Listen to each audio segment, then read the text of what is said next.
요한복음 4장 43절에서 53절, 요한복음 4장 43절에서 53절까지 말씀 교독합니다. 오늘은 1월 30일 금요일 아침입니다. 1월 30일자 본문 요한복음 4장 43절에서 54절까지 말씀 교독하겠습니다.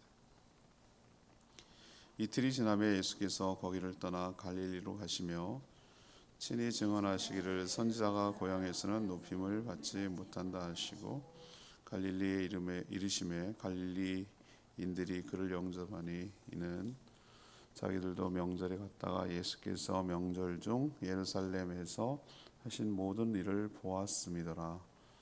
예수께서 다시 갈릴리 가나에 이르시니 전에 물로 포도주를 만드신 곳이라.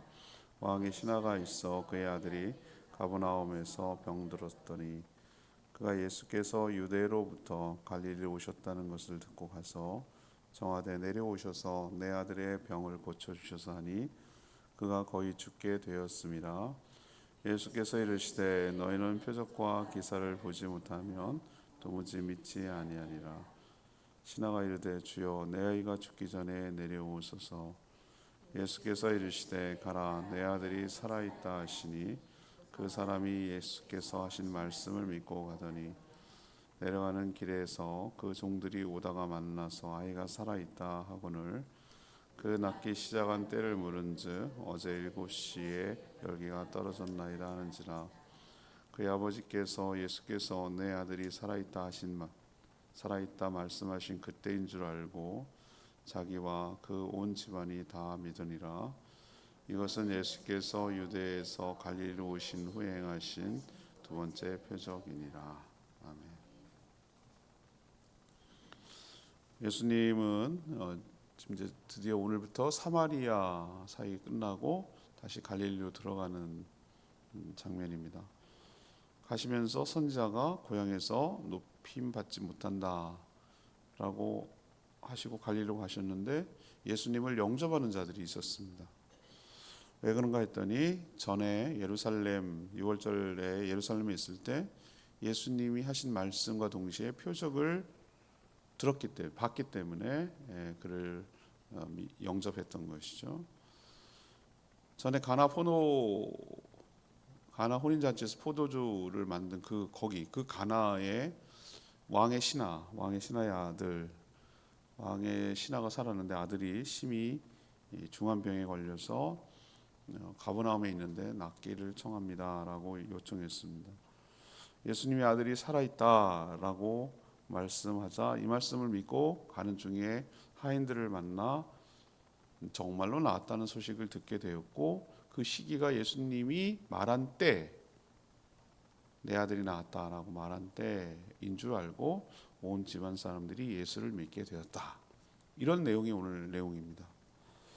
오늘 첫 번째 오늘 질문은 이겁니다. 예수님을 온전히 믿으려면 어떻게 되는가? 예수님을 온전히 믿으려면 어떻게 되는가? 이것이 이제 오늘 질문인데요. 먼저 43절에서 45절까지인데 선입견과 편견을 모두 버려야 된다라는 것이죠. 온전히 믿으려면 선입견과 편견을 버려야 된다. 예수님이 사마리아 소가 동네에서 놀라운 역사를 행했죠. 이틀 동안 머물면서 그 동네 사람들에게 말씀을 전했을 때 그 사람들이 예수 그리스도를 알고 믿고 많이 믿었다고 그렇게 얘기를 하고 있어요. 그리고 나서 고향 땅 갈릴리로 향했습니다. 하지만 그 걸음이 가시기도 전에 뭐라 그럴까 그 유쾌한 발걸음이 아니었던 것 같아요. 자기 고향 땅에 감에도 불구하고. 그러면서 하시는 말씀이 선지자가 고향에서는 높임을 받지 못한다라고 직접 말씀하셨어요. 여기서 뭐 예수님이 선지자냐 뭐 그런 건 아니지만 주의 종이라는 의미죠. 하나님의 말씀을 전하는 주의 종이 자신이 사는 고향에서는 존중받지 못한다라는 것을 이렇게 빗대서 말씀하시는 거죠. 여러분 왜 그럴 것 같으세요? 왜 그렇죠? 성장 과정을 지켜봤기 때문에 그래요. 쉽지가 않아요. 어린 시절을 기억하고 또 그들의 부모와 관계를 맺고 살아가기 때문에 여전히 어린아이로 기억해요. 어린아이로. 그래서 그 나중에 성인이 돼서 직분이 있음에도 불구하고 대단하게 여기지 않고 늘 어린아이 취급을 하는 것이죠. 뭐 저도 그랬어요. 예. 그냥 어렸을 때 부모님 밑에서 자라고 그렇게 컸단 말이죠. 근데 우리 아버지가 하도 그냥 와서 말씀을 하라고 그래서 강제로 간 적이죠. 강제로. 옛날 얘기예요. 진짜 옛날 얘기. 그래서 했는데 여전히 저는 목회자로 보기보다는 그냥 목사님의 아들, 어려서부터 주일학교도 하고 그랬으니까 이 선생이라고 부르는 게 더 편한 분들이 많이 있었단 말이에요. 쉽지 않겠죠. 그거 받아들인다는 게. 이해가 돼요. 일종의 이 사람들에게 뭐가 생긴 거죠? 편견 그리고 선입견이 생긴 것이죠. 하지만 일부 갈릴리 사람들이 오늘 보니까 환대했어요. 예수님 오시는 것을 환대했어요. 이거 예수님 말하고 안 맞잖아요. 왜 그런가 했더니 나중에 또 얘기하지만 6월절에 예수님이 지금 갔다가 다시 올라온 거잖아요. 올라오는 중이잖아요. 예루살렘에서 어떤 표적을 했는지에 대해서는 구체적으로 잘 안 나타나지만 거기서도 많은 표적과 많은 말씀을 하셨다는 표현이 나오거든요. 그래서 그 표적이 뭔지는 몰라요. 그렇지만 분명히 행한 것은 맞아요. 근데 거기 현장에 누구도 있었어요? 갈릴리 출신의 사람들도 있어서 그걸 봤단 말이에요. 그리고 예수님도 갈릴리로 가고 그들도 다시 갈릴리로 돌아가고. 그러니까 그때 봤던 예수님을 뭐 하는 거죠? 환영하고 환대하는 것이죠. 자, 그러면 여기서 우리가 이 편견, 선입견을 깨는 방법을 알 수가 있는 것이죠. 예수님이 또 제자들이 했던 것이 뭡니까? 와서 봐라라고 했던 거죠. 와서 봐라. 와서 봐라. 예수님이 안드레가 주님 어디로 가십니까? 그래서 네가 와서 봐라. 백날 뭐라고 설명을 해도 그걸 어떻게 알겠어요? 먹어봐야 맛을 알죠. 그죠? 그런 거랑 똑같은 말이죠. 나다나엘이 이거 갈릴리에서 무슨 나사렛에서 선한 것이 나겠느냐? 그러니까 뭐라고 그래요? 빌립이 와서 봐라 이렇게 얘기하는 거잖아요. 그 논리와 비슷한 거예요. 다 선지자들이 고향에서 배척을 받고 잘 믿으려고 하잖아요. 왜 그렇죠? 편견, 선입견 때문에 그래요. 그럼 그걸 깨는 방법은 뭡니까? 예수님이 하시는 뭐예요? 놀라운 사역을 보고 듣고 경험하고 직접 체험을 할 때 아니거든 이라고 말하는 것이죠. 저는 기독교가 성경의 경전에 따라서 하는 그런 관념적인 종교라고 생각하지 않아요. 전혀 생각하지 않아요. 오히려 제가 굉장히 이성적인 사람인데도 불구하고 체험 종교예요. 체험 종교. 기독교는 체험 종교. 그냥 이약 다물는다고 믿어지는 게 아니라 그렇게까지 믿어질 이유가 없어요. 자연스럽게 믿어지는 것이 하나님의 은혜고 자연스럽게 믿어지도록 예수님이 직접 보여주시고 체험하게 하시고 깨닫게 하시고 만나주시고 그걸 느껴요. 보이지 않지만 분명히 이건 하나님이 아니고는 할 수 없다라는 것이 확연하게 느껴지고 대화하고 얘기가 되고 얘기가 통하고 그분이 뭔지 모르지만 나랑 굉장히 가까이 내 안에 계시다라는 느낌을 가지고 살도록 확신이 내 속에 살도록 만들어요. 그래야 편견과 선입견이 없어지고 예수님을 환영하고 영접할 수 있지. 어떻게 그게 가능하겠어요? 누구만 환영했습니까? 6월절에 예수님의 한 걸 표적을 보고 직접 말씀하신 걸 들은 사람만 환영했단 말이죠. 그렇지 않은 사람들은 여전히 반신반의하고 내가 알고 있는데 말이야 이런 식으로 얘기하면서 안 믿었겠죠. 우리도 오늘 우리에게 도전하고 있는 게 많아요. 저도 참 목회하면서 하나님께서 여러 가지 것들을 경험하게 하고 체험하게 하고 깨닫게 하고 깨우쳐 주시고 그런 것들이 하나 둘이 아니라 많이 쌓이고 또 쌓이고 또 쌓이니까 부정할 수 없는 하나님의 은혜, 부정할 수 없는 하나님의 실제, 그 여러 가지 것들을 말씀이 진짜구나, 말씀이 현실이 되는구나 이런 것을 깨달으니까 제가 이 믿음 안에 머물고 그렇게 믿음 안에서 살아갈 수 있는 이유가 거기 있는 것이죠. 그런 게 없다면은 어떻게 그럴 거야, 그럴 것이라니까 그렇다고 했잖아 이거 갖고 어떻게 되겠어요? 여러분 삶에도 예수님 하나님의 다루심, 하나님을 경험함, 하나님의 체험, 그거는 남의 체험이 아니라 내가 직접 경험한 체험, 하나님의 섬세한 인도하심, 그 만지심을 경험해서 부정할 수 없는 하나님의 존재와 하나님의 능력을, 하나님의 은혜를 경험함으로 편견과 선입견을 다 벗어버리고 온전히 주를 환영하고 믿고 따르는 주의 제자로 살아가기를 축복합니다. 두 번째, 온전히 믿으려면 어떻게 되는가? 46절 49절이요. 46절 49절. 표적과 기사만 구하지 말아야 된다. 표적과 기사만 구하지 말아야 된다. 예수님이 물로 포도주를 만드셨던 가나에 이르셨어요. 거기에 누가 있었죠? 왕의 신하가 살았죠. 왕의 신하가 왜 거기 살까? 그건 모르죠. 거기에 뭐 무슨 파견 나갔든지 어쨌든 왕의 신하가 살았습니다. 왕이 누굴까? 헤롯인가? 뭐 이런 뭐 하여튼 왕의 신하는 굉장히 높은 사람인데 지금 아들이 심각한 질병, 죽을 지경, 굉장히 위독한 상황에 가버나움에 있어요. 지금은 이 사람이 사는 데는 어디입니까? 가나. 아들 있는 곳은 어디입니까? 가버나움. 물론 갈릴리 호수를 끼고 이렇게 돌아가면 있는 것이지만 왜 가버나움에 있을까요? 가나에 살고 있는데 여러 추측할 수 있어요. 근데 가버나움이 어디입니까? 그 갈릴리 지역에서는 가장 중심지라고 할 수 있어요. 그래서 아마 예루살렘까지 못 오더라도 우리도 보면 동네 읍내에 있다가 조금 큰 도시로 나가잖아요, 그죠? 뭐 결국 제주 곳곳에 있던 사람들은 다 제주시로 오잖아요. 그럼 그게 안 되면 서울로 가겠지만 일단은 제주시에 있는 뭐 한라병원이든지 뭐 제주대병원이든지 병원에 오잖아요, 그죠? 온단 말이에요, 그걸로. 그런 것처럼 시골에 살지만 가나에 살지만 가버나움에 오지 않았을까라는 생각. 아니면은 애를 공부시키기 위해서 가버나움에 보냈는가라는 생각. 뭐 이런 추측이 있는데 지금 아들은 어디에 지금 중병에 걸렸습니까? 가버나움에서 중병에 걸려 죽을 지경에 이르렀어요.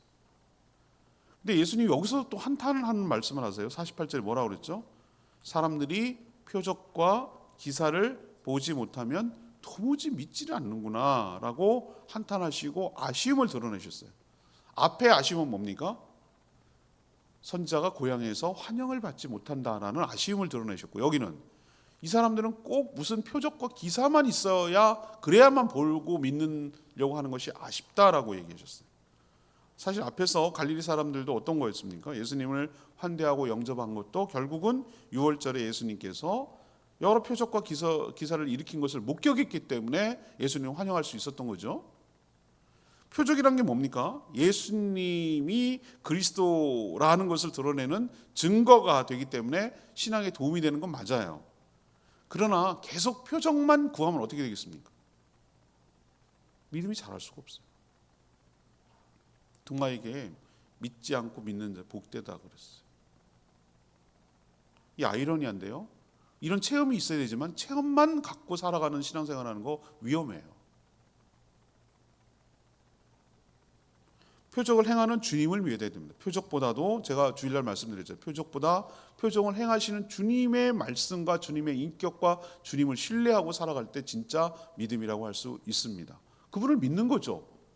뭘 했기 때문에 믿는 게 아니라 물론 뭘 했기 때문에도 있어야 돼요. 제가 말했잖아요. 전혀 체험이 없는 것은 믿어지지 않는다고. 그러나 그 뒤에는 주님께서 하신 말씀, 그 체험을 일으키고 나에게 체험하게 하신 그 예수님이 하신 모든 말씀을 다 믿는 거죠. 믿고 그렇게 살아가는 거죠. 여기까지 믿음이 확대되어야 되지 항상 표적만 행하고 살아가는 거 위험하단 말이에요. 건전하지 못한 신앙생활을 하는 교회나 이런 데 보면은 저는 그게 아주 너무 좋다는 걸 알면서도 위험하다고 생각하는 것 중에 하나가, 그래서 내가 너무너무 조심스러운 것 중에 하나가 그거란 말이에요. 자꾸 그런 것만 추구해.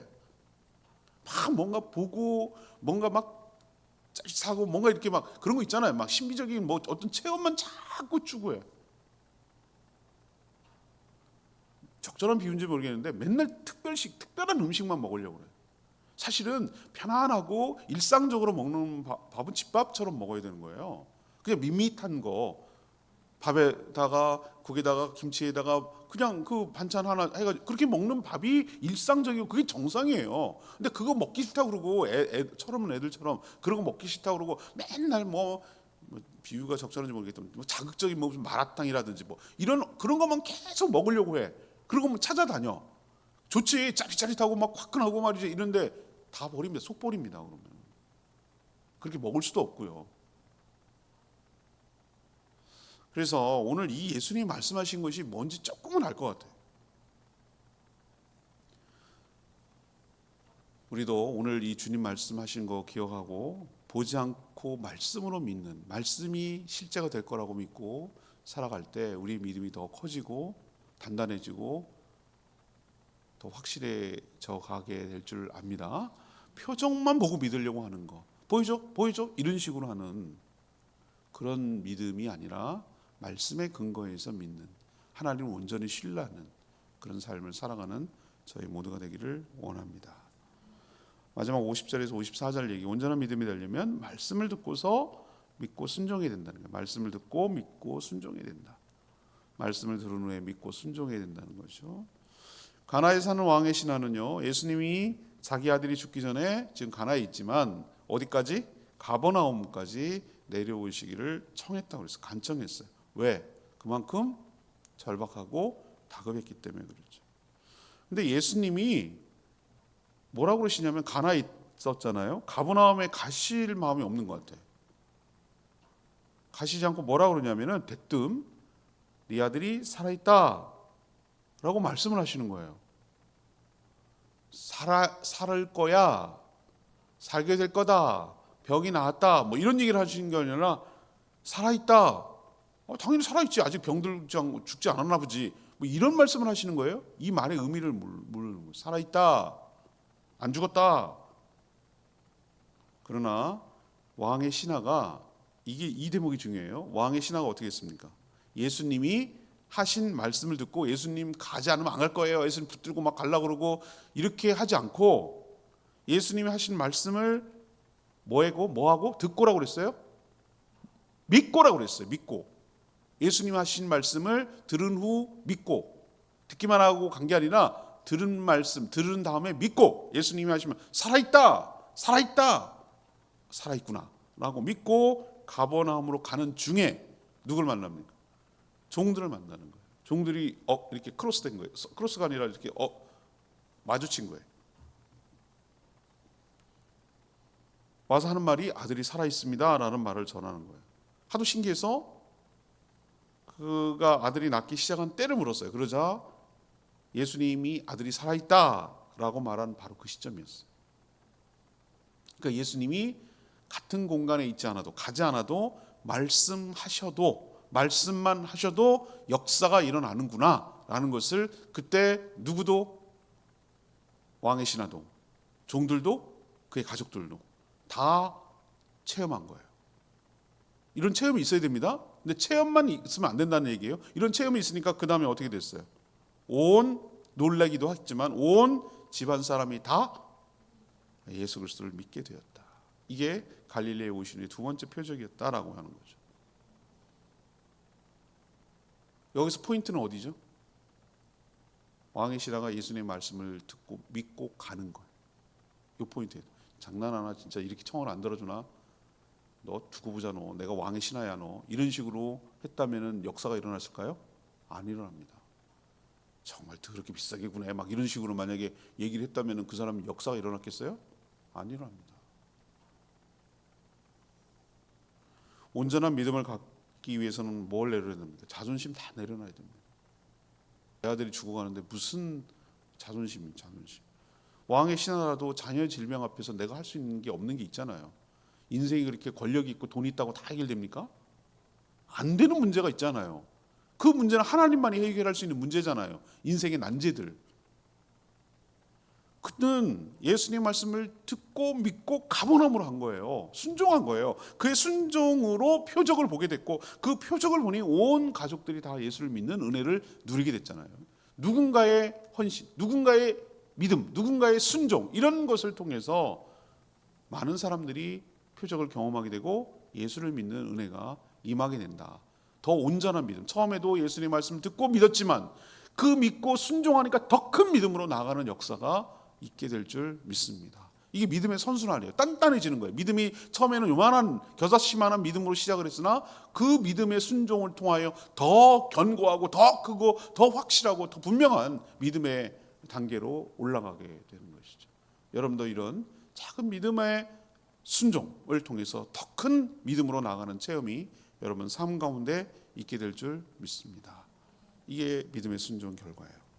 48절 레마의 말씀.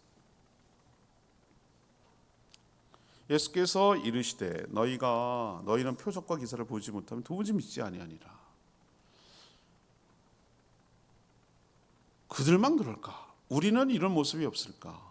우리 역시 특이하고 신비한 하나님의 은혜를 체험하기를 원합니다. 저는 그게 불가능하지 않다고 생각해요. 하나님께서 우리에게 여러 가지 시그널을 줄 수 있는 분이라고 생각해요. 우리가 알아들을 수 있도록 믿음, 은혜가 풍성하도록 하나님께서 아주 세심하게, 대단한 거 아니더라도 하나님의 숨결이 느껴지도록, 사실은 우리는 어항의 물속에서 살아가는 물고기처럼, 맞죠? 그런 것처럼 하나님의 은혜와 사랑 가운데 사실은 그 안에서 살아가는 거거든요, 우리가. 근데 물고기가 물을 의식합니까? 벌써 물고기가 물을 의식했다는 게 말이 안 돼. 그건 우주고 자기 세계잖아요. 제 말 이해하시겠어요? 그거는 물고기가 언제 물을 의식하냐면 낚싯줄에 걸려서 밖으로 나오면 물을 의식해. 아이고 여기가 아니었구나. 여기가 당연한 게 아니었구나. 이건 우리도 하나님의 은혜와 사랑 속에 살아. 애들이 자꾸 엄마 쳐다보고 노는 이유는 엄마의 사랑과 보호와 관심 속에 자기들이 있어야 안정감을 누리거든요. 우리도 하나님, 모르건 알건 간에 하나님의 은혜와 사랑 속에 살고 있는데 그걸 무지한 인간들이 지가 잘나서, 애들이 지가 똑똑하고 지가 막 까불까불하고 잘 움직이고 그래서 지가 잘해서 사는 줄 아는데 사실은 그런 환경과 그런 모든 토대와 이런 모든 조건과 이런 모든 상황을 만들어낸 분이 부모의 사랑과 보살핌이라는 걸 깨닫지 못한다고요. 그거는 비슷해요. 우리가 알고 보면은 못 느껴서 그렇지. 하나님의 사랑과 은혜 가운데 우리가 푹 젖어서 그 안에서 헤엄치고 사는 거예요. 몰라서 그렇지. 무지해서 깨닫지를 못해서 그렇지. 우린 근데 일상이 기적인데 자꾸 특이하고 신비하고 특별하고 막 이런 좀 특별한 체험이 있으면 믿을 거라고 그래요. 어떤 사람들은. 제가 그런 사람 몇 번 만났어요. 좀 보여달라는 거예요. 보여달라. 보지 않고 믿는 자들은 사실은 하나님은 얼마든지 더 큰 체험을 주실 수도 있는 분이라고 생각해요. 그렇지만 생각해 보세요. 표적과 기사가 막 계속 일상이야. 그러면 일상으로 계속돼. 그러면 그게 표적과 기사 역할을 할 수 있어요? 없습니다. 특별해야 특별한 거지. 일상이, 기적이 일상이면 그게 일상인 거지. 맞죠? 오히려 평범한 일상이 별일 없이 지속되는 것이 저는 특별한 표적이라고 생각하는 거예요. 나의 일상이 계속 지켜지는 것, 그게 저는 일상이라고 생각해요. 저는 하나님께 정말 감사해요. 집사람이 늘 불만이 많아요. 나만 늙은 것 같대. 저렇게 자기 나보고 하는 얘기예요. 한편으로는 좋으면서 한편으로는 그런 거예요.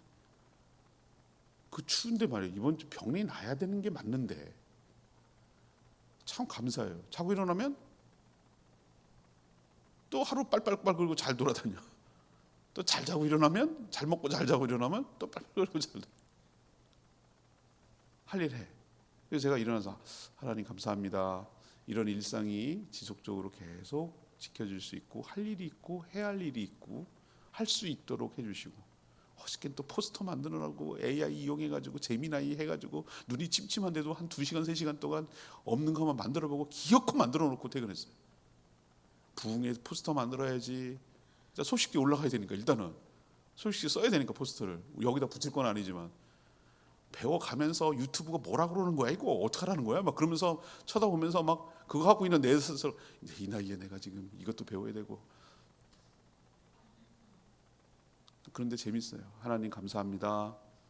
일상을 지켜주셔서 할 수 있는 능력 주셔서 할 일이 있어서 하나님 감사합니다.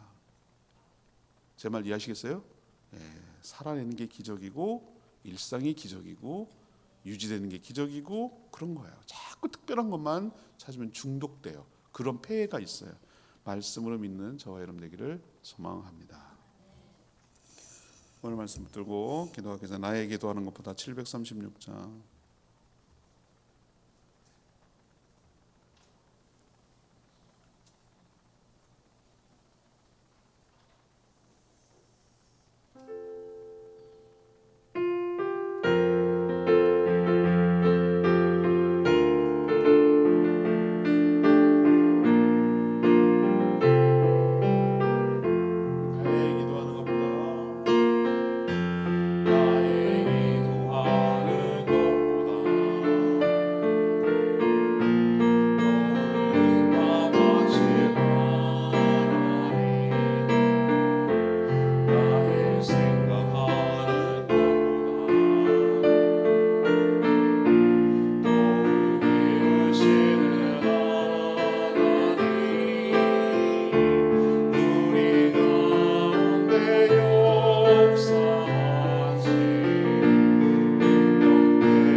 온전한 믿음 가지려면 어떻게 된다고 그랬어요?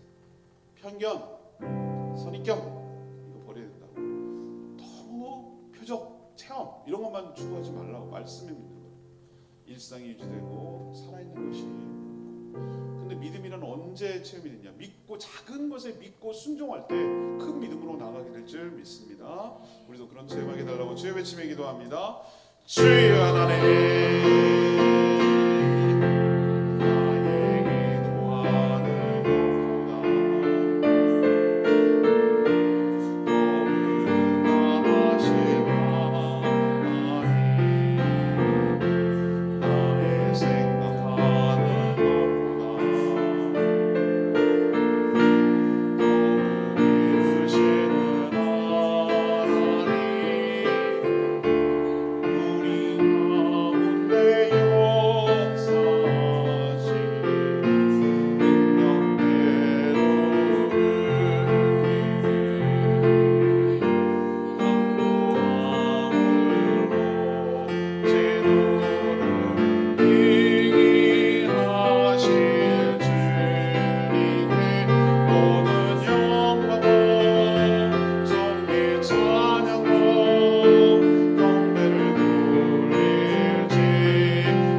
기도합니다. 하나님, 저희도 온전한 믿음을 원합니다. 저희들이 갖고 있는 잘못된 선입견, 편견, 그리고 알량한 자존심 다 내려놓게 하여 주시옵소서. 예수님을 직접 만나 경험하면서 신뢰를 쌓아가게 하여 주시옵소서. 특별한 표적과 기사를 통해서만 믿으려는 그릇된 생각도 다 내려놓게 하여 주시옵소서. 우리의 일상을 지켜주시는 것이 특별한 표적인 줄 압니다. 특별하고 신기한 경험보다 말씀을 통해 믿어지는 은혜가 있게 하여 주시옵소서.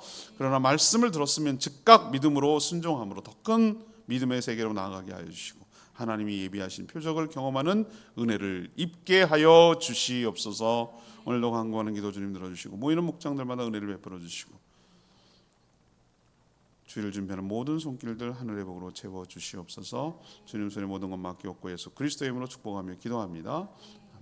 오늘 하루도 주의 은총 가운데 살아가게 되기를 축복합니다. 충분히 기도하고 하루 시작합니다.